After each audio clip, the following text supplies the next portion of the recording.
या 5 चुकांमुळे देवी लक्ष्मी निघते घरातून. तुम्ही तर या चुका करत नाहीत ना? करत असाल तर आत्ताच टाळा. कठोर मेहनत आणि अथक परिश्रम करूनही हातात पैसा टिकत नाही, अशी अनेकांची भावना असते. अनेकांकडे नेहमी पैशांची कमतरता असलेली पाहायला मिळते. काही व्यक्ती सतत काही ना काही करण्यात व्यस्त असतात, तरीही अपेक्षित यश आणि प्रगती होताना दिसत नाही, असे अनेकांचे मत असते. जमापेक्षा खर्च अधिक होताना दिसतात. याचा अर्थ लक्ष्मी देवी नाराज आहे. त्यामुळे हाती आलेला पैसा टिकत नाही, नुकसान होते असे समजावे. असे सांगितले जाते की काही शास्त्रांमध्ये या संदर्भात सविस्तर विवेचन केल्याचे आढळून येते. घरात, कुटुंबात काही गोष्टी आपल्या हातून घडत असतात.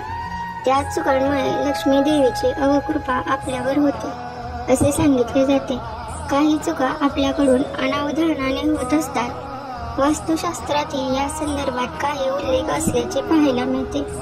घरातील छोट्या वाटणाऱ्या गोष्टींमुळे लक्ष्मी देवीची अवकृपा होऊ शकते, असे वास्तुशास्त्र सांगते.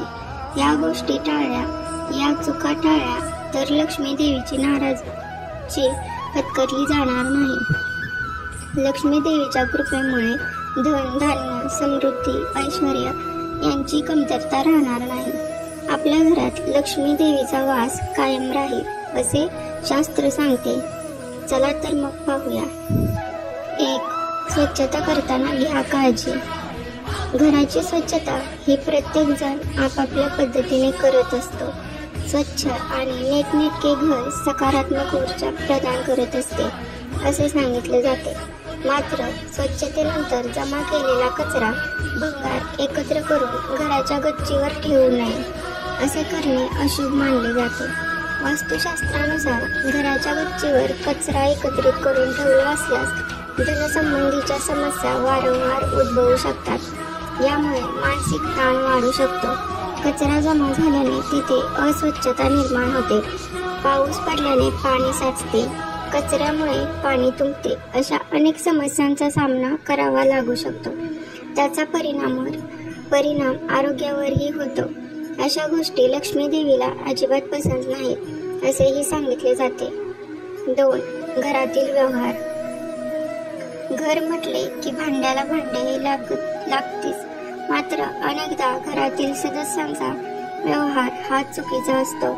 काही घरात रागाच्या भरात कुटुंबातील महिला आणि मुलांवर हात उचलण्याचे प्रकार सर्रास घडताना दिसतात.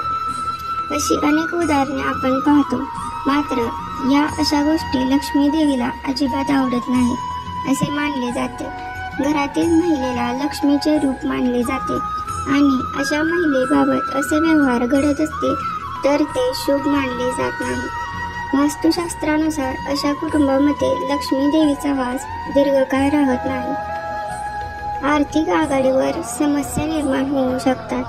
त्यामुळे घरातील महिलेला आनंदी ठेवून तिच्याबरोबरचा व्यवहार हा चांगला असला पाहिजे, असे शास्त्र सांगते. 3. पादत्राणे ठेवण्याची जागा. काही जणांना घरी आल्यावर पादत्राणे म्हणजेच चपला, बूट इथे तिथे टाकण्याची सवय असते. मात्र लक्ष्मी देवीला असा अव्यवस्थितपणा अजिबात आवडत नाही, असे सांगितले जाते. वास्तुशास्त्रानुसार पादत्राणे म्हणजे चपला, बूट नेहमी जागच्या जागी ठेवावे, असे सांगितले जाते. दुसरे म्हणजे बाहेरून घरात आल्यावर घराच्या प्रवेशद्वारासमोर कधीही चपला, बूट काढू नये, ते अशुभ मानले जाते. असे केल्यास धनसंबंधी समस्या वृद्धिंगत होतात, असे सांगितले जाते. 4. पाण्यासंदर्भात घ्या काळजी. पाणी हेच जीवन आहे, असे म्हटले जाते. अनेक कुटुंबांमध्ये घरातील नळ हे सदा ठिपकत असतात, असे चित्र पाहायला मिळते. नळातून होत राहणारी पाणी गळती ही अत्यंत अशुभ मानली जाते. पाण्याची सतत होणारी गळती ही एका प्रकारे अभिशाप समजला जातो. या अशा प्रकाराने लक्ष्मी देवी नाराज होते, असे मानले जाते. वास्तुशास्त्रानुसार ही बाब अत्यंत चुकीची मानली गेली आहे. ज्या घरातून पाणी वाया जाते तेथे पैसा टिकत नाही, अशी लोकमान्यता असल्याचे सांगितले जाते. 5.